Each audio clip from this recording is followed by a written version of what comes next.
Olá, amigos. Eu sou Luiz Miller. Estamos aqui para dar sequência à gravação do nosso curso básico de doutrina espírita. Agora já estamos chegando na oitava parte.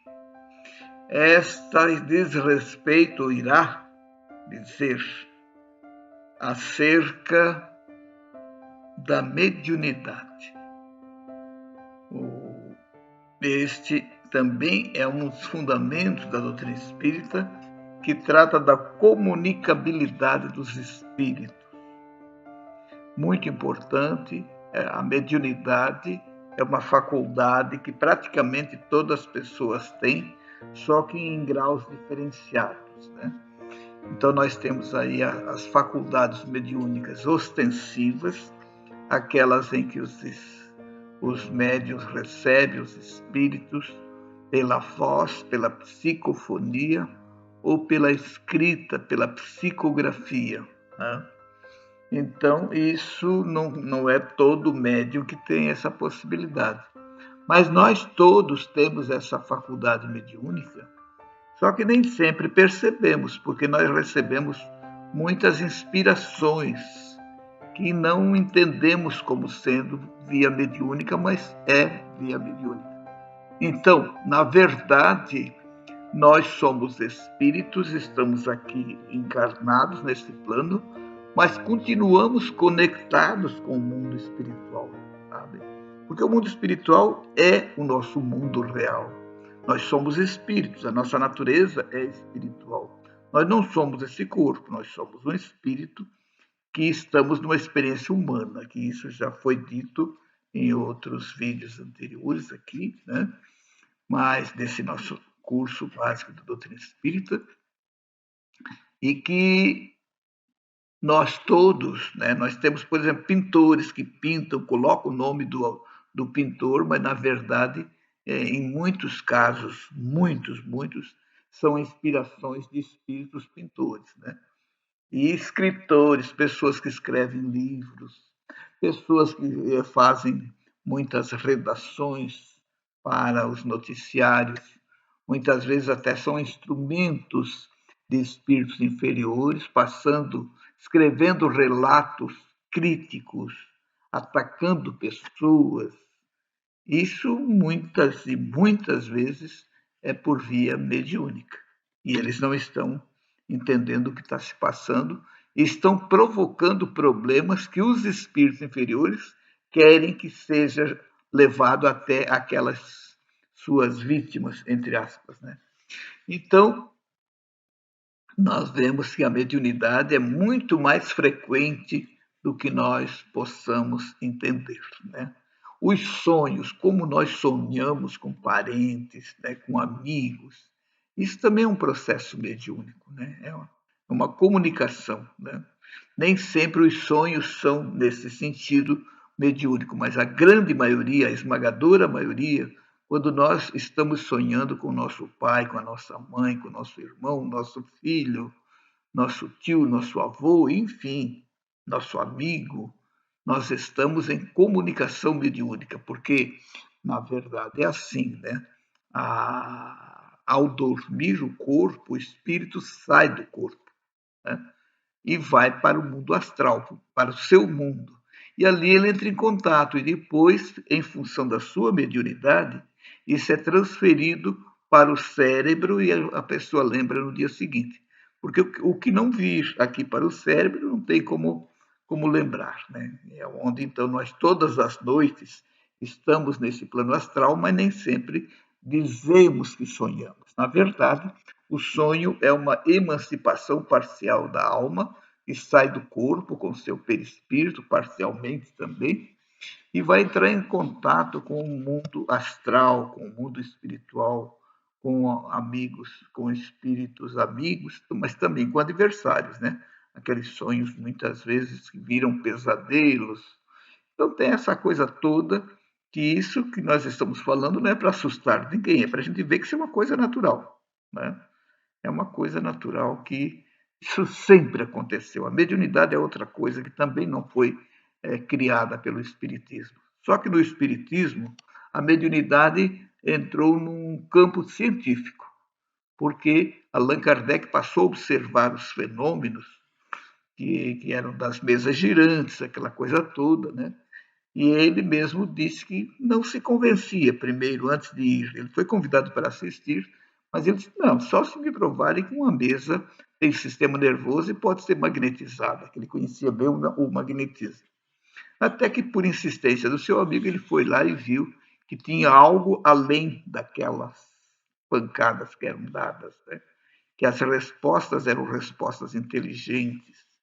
E aí ele passou a investigar, né, com um processo, método científico, e dali ele foi, então, percebendo que eram espíritos de pessoas que já viveram na Terra e que estavam ali se manifestando. E ele passou, então, a pesquisar, ou seja, ele queria saber como é que era o mundo espiritual, do que ele se constituía. Se eram espíritos que sabiam de tudo, se eram espíritos que sabiam pouco, e o que ele deduziu, o que ele descobriu.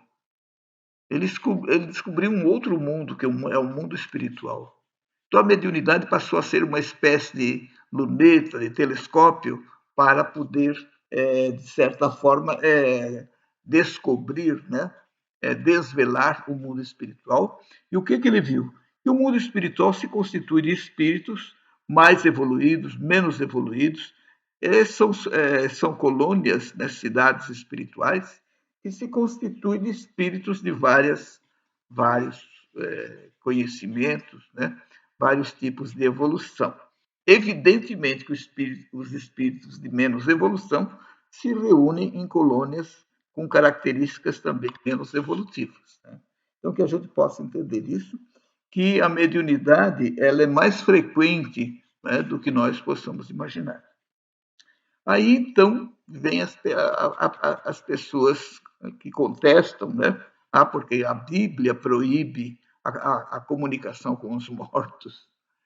E eu acho que se nós pudéssemos proibir alguma coisa, nós também proibiríamos. A gente não proíbe porque o Espiritismo não proíbe nada, né? Mas quem é que evoca mortos? Ninguém evoca. Os mortos estão sepultados, né? Que a gente entenda isso. Os mortos estão sepultados. Aqueles que se comunicam não são mortos, aqueles são vivos. Mais vivos do que nós, porque eles já estão fora do corpo carnal, com um corpo que a gente chama de perispírito, que é muito mais leve de carregar do que esse fardo carnal que nós carregamos. Então a gente pode ver que essa proibição que se deu lá, houve um equívoco, né, porque ninguém evoca mortos, mas vamos dizer que eles quisessem falar das sessões. Muito bem. Então nós vamos verificar que essa proibição é que na época faziam, para qualquer coisa, faziam uma sessão mediúnica, né? Então nós temos lá no Antigo Testamento, né? Nós temos lá aquela célebre sessão que o rei vai procurar, né? Porque o seu principal instrutor, que era Samuel, havia morrido, desencarnado. Ele foi pedir lá num lugar chamado Endor, onde tinha uma pitonisa. Mas ele também tinha proibido a comunicação com os chamados mortos, né? E aí ele foi disfarçado, mas a pitonisa descobriu que ele era um rei, era o rei disfarçado. E disse, mas como que Vossa Excelência vem aqui? Aí ele disse, não, por favor, faça isso que eu preciso falar com Samuel. Ele estava desesperado, não sabia como fazer, e Samuel era o principal instrutor dele. E aí o que acontece? Está lá na Bíblia que veio a sombra de Samuel, ou seja, eles chamavam de sombra, né? Veio Samuel e comunicou-se com ele, e tudo aquilo que Samuel falou aconteceu, né? Então é uma célebre sessão mediúnica, mas isso era muito comum na época. Tanto é que foi proibido. Você não vai proibir uma coisa que não está em evidência, não está existindo. Tá? E foi proibido exatamente por isso.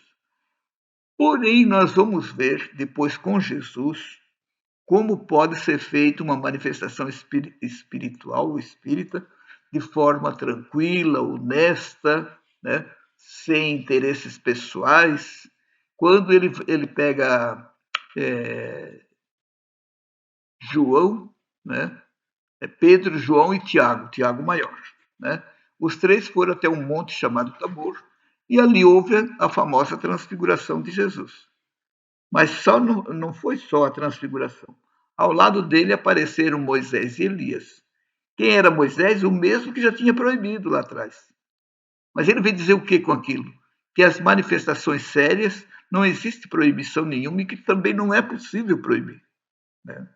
Porque até as manifestações não sérias, que é feita por espíritos inferiores, também não dá para proibir, né? Como é que nós vamos proibir? Porque a mediunidade pertence também a uma lei divina. Então é aquela história da reencarnação. A reencarnação foi proibido, mas isso não muda nada. Isso foi uma lei que só foi tirada da igreja, mas a reencarnação continua existindo, continuou sempre, a despeito de terem proibido, né? Mas isso é um absurdo. É a mesma coisa que saiu um decreto, né, que o presidente tal decretou que o sol não pode mais aparecer. Vai, não vai dar em nada, porque claro que ele não tem decreto de gabinete que vai impedir que que o Sol, que é uma estrela de quinta grandeza, mas que é um sistema solar, né, modifica a sua órbita, né? Ele vai, na verdade, a órbita é a Terra que vai dando, né? A Terra vai orbitando e ele vai mudando para nós, vai mudando de lugar, porque a Terra vai se modificando, né? Vai fazendo a sua órbita, o seu giro. Então, isso é uma lei de Deus, isso é uma lei divina. Ninguém pode querer, com um decreto, proibir, impedir que a lei divina se manifeste, né? Então, o processo da comunicação dos espíritos, né, que se dá por hora, está dando pela mediunidade, mas também vai acontecer, já de certa forma, está acontecendo em alguns lugares, através de aparelhos, né, através de tipo de rádio, enfim, de intercomunicadores, né? E isso já está, mas isso vai se ampliar ainda mais. Mas por enquanto está bem divulgada e desenvolvida a mediunidade. Eu estive lá no Chico Xavier, assisti uma sessão com ele, onde ele, durante das 9 até meia-noite, 1 hora, ele recebeu várias cartas, exatamente daquelas mães, daquelas famílias que iam lá pedir, né, se possível, que uma comunicação se desse, e ele não tinha informação nenhuma, a família apenas dava o nome, né? E aí vinha com detalhes, com coisas que só a família sabia. Isso eu assisti, porque ele recebia, depois ele lia, aí já a mãe dizia, é o meu filho, tal, tal, tal, né? Ah, mas isso é sugestão? Não. Ali tinha informações que só a mãe sabia, né? E já teve casos de informações que nem a mãe e o pai sabiam, mas que depois de pesquisar na família que descobriram que aquela informação era verdadeira.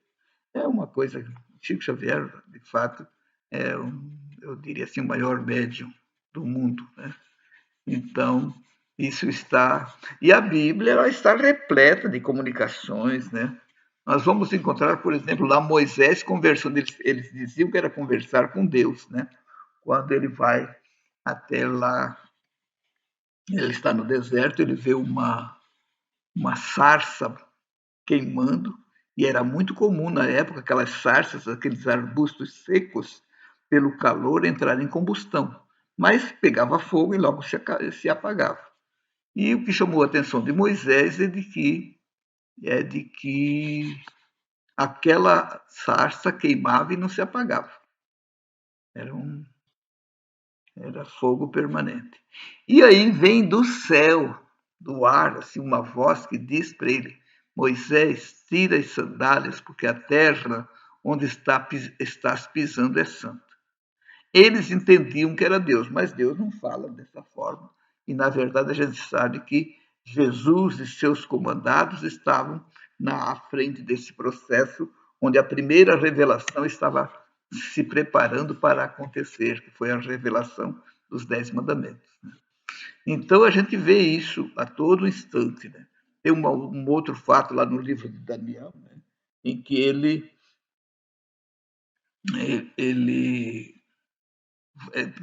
vai ler, né? Onde numa festa daquele rei apareceu uma mão materializada e escreveu umas palavras na parede, etc. Então, são fenômenos que estão lá, né? E Daniel, também no livro de Daniel, nós vamos encontrar o fato de 3 companheiros de Daniel, por não terem cumprido uma determinação daquele rei, me parece que era Nabucodonosor, então a condenação era colocar num forno ardente, para que fossem torrados ali. E foi pedido que algumas vezes mais fosse tornado quente aquele fogo, para não dar chance desses companheiros de Daniel se salvarem. Eles botaram os 3 e deixaram lá, né? Daqui a pouco alguém olhou por uma janelinha que tinha e disseram: mas rei, nós não colocamos 3 pessoas lá? Sim, agora tem 4 lá dentro. E andam lá dentro, para lá e para cá, como se não tivesse nada. O que era aquele quarto? Quem era aquele quarto?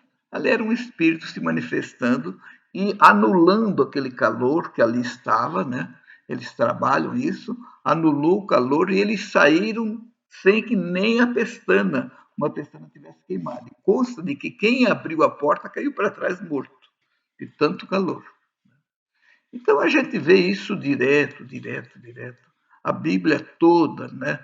Lá nos profetas, depois lá nos evangelhos, depois no Ato dos Apóstolos, depois nas cartas de Paulo, nas cartas de Pedro, nas cartas de João, enfim, naquelas cartas todas, as epístolas que vieram, e colima com o Apocalipse. O que é o Apocalipse? João, né, o evangelista João, estava prisioneiro na ilha de Patmos. A ilha de Patmos, uma ilha onde era usado para levar prisioneiros que não tinha nada em volta, não tinha nem água, como até hoje, não tem água na ilha de Patmos. A água os romanos traziam para os prisioneiros. Realmente era uma ilha assim bem difícil, né? Mais do que a nossa conhecida Alcatraz, né? A prisão de Alcatraz. E acontece que João estava lá, né?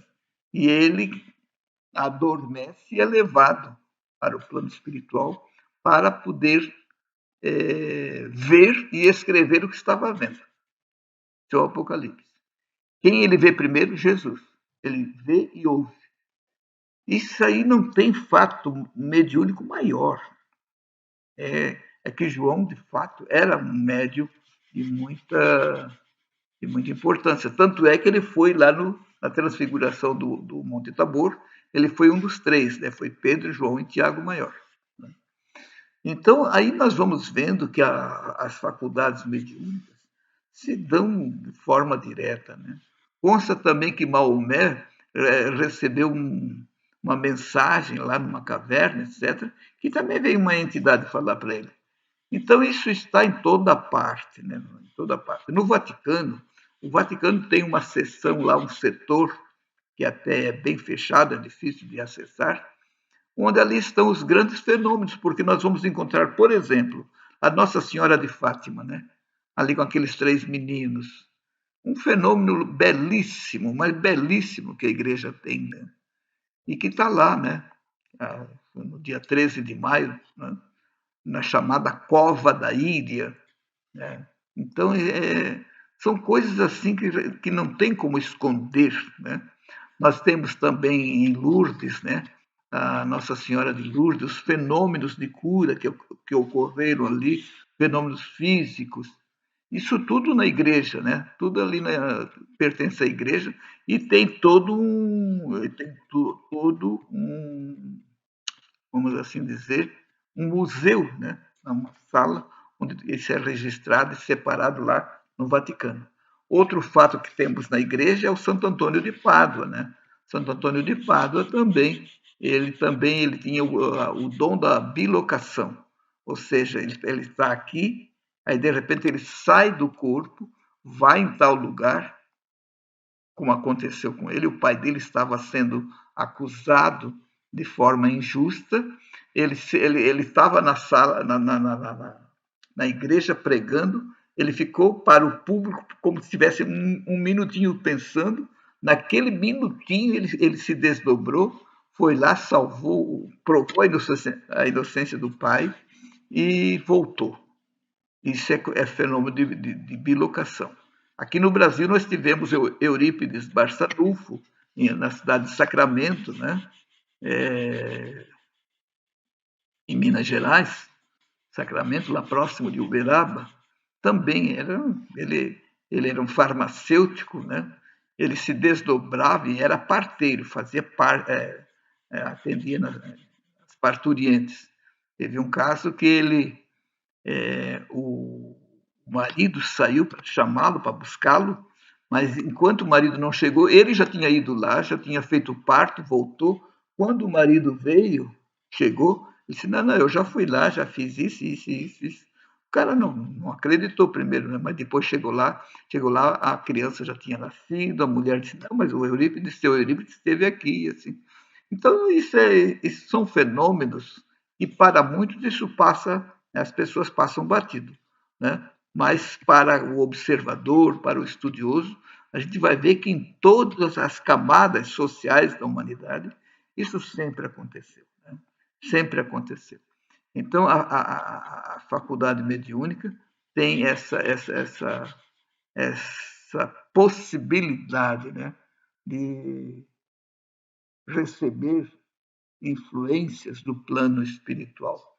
Porém, como eu falei há pouco, nós precisamos ter cuidado para que possamos ser influenciados sempre por entidades de luz, né? O próprio João dizia: filhinhos, observai se os espíritos vêm de Deus. Ou seja, espírito vindo de Deus é falar sobre Deus, ser mensageiro de Deus. Por quê? Porque o mensageiro de Deus só faz o bem. Aonde nós encontrarmos algum lugar que faz o mal, aí não são mensageiros de Deus, embora a mediunidade esteja presente muitas vezes, né? Mas a mediunidade depende também da moralização do médium, não para que a comunicação se dê. A manifestação pode se dar independente do moral, porém, para que seja o medianeiro possa receber espíritos luminosos, ele tem que ter uma moral elevada, né? Como Chico Xavier, ele sempre viveu para o bem, viveu para a luz, viveu para o amor, né? Foi um modelo, né, que realmente seguiu Jesus em todos os passos, né? Então, nós vamos verificar que a mediunidade é um grande recurso, né?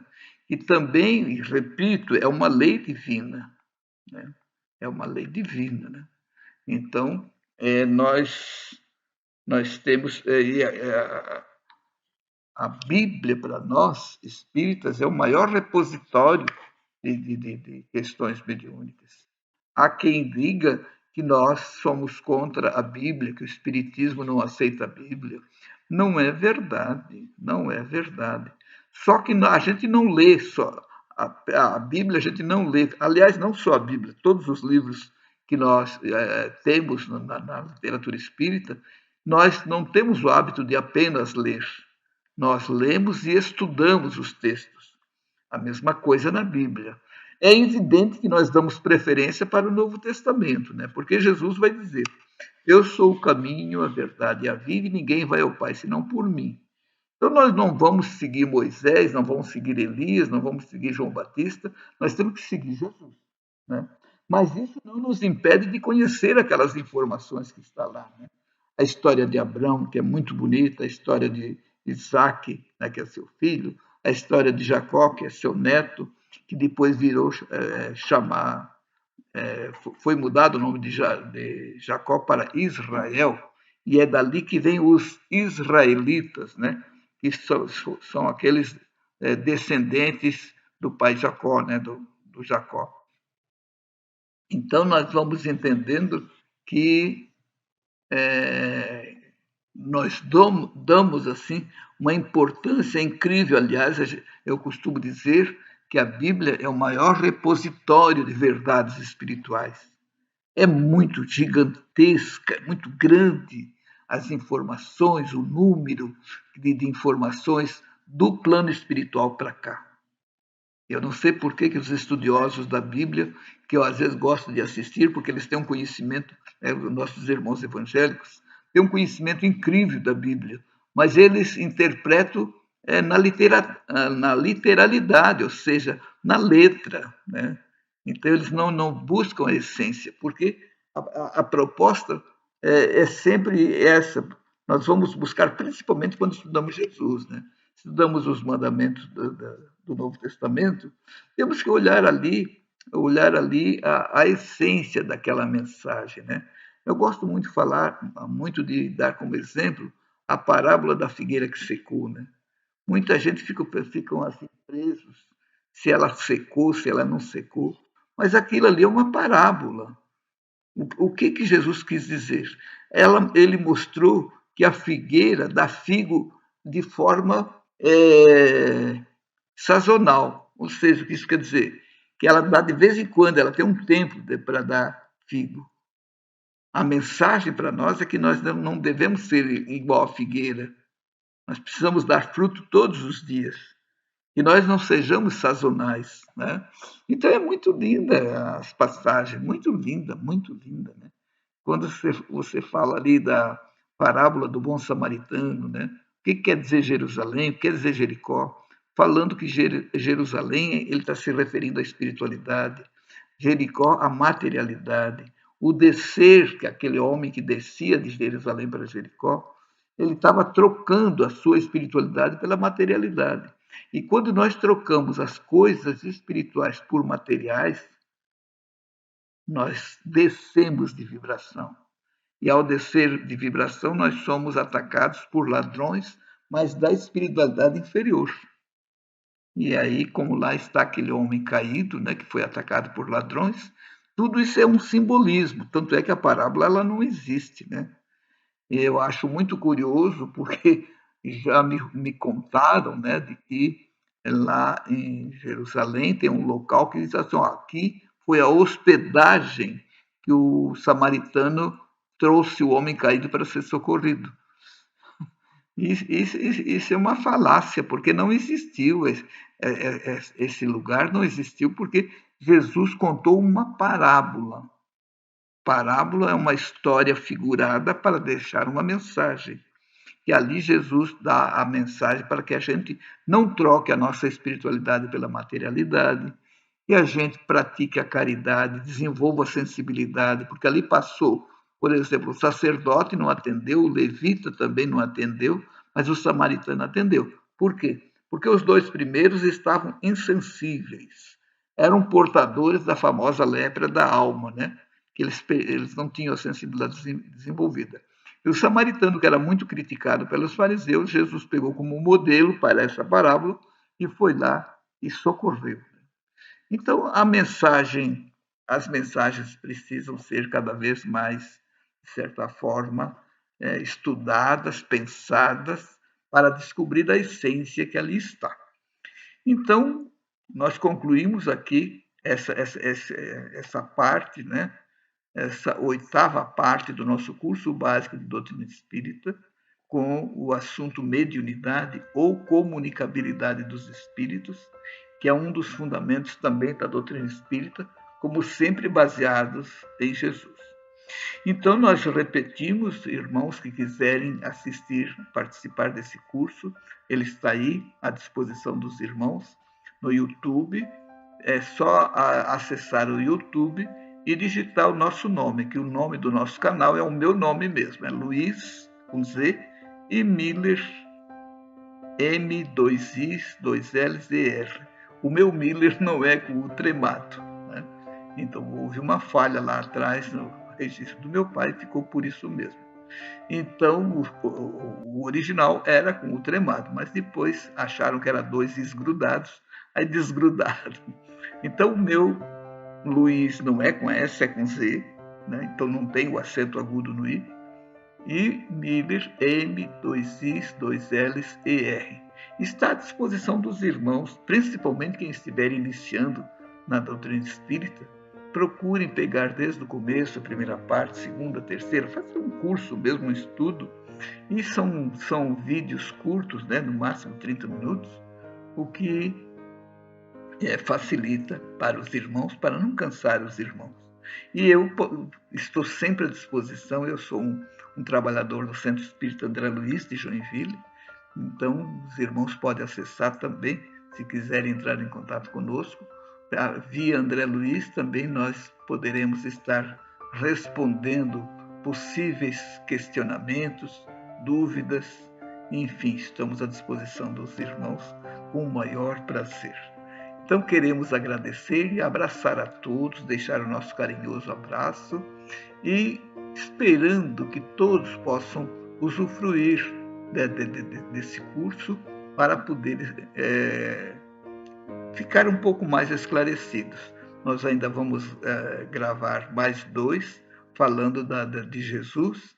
Agora, com relação aos princípios, nós estamos concluindo, mas nós vamos continuar a fazer mais 2, que é acerca de 2 passagens de Jesus. Nós agradecemos a todos pela atenção e vamos rogar a Jesus bênçãos e muita paz para todos os irmãos. Fiquemos com Deus. Muito obrigado.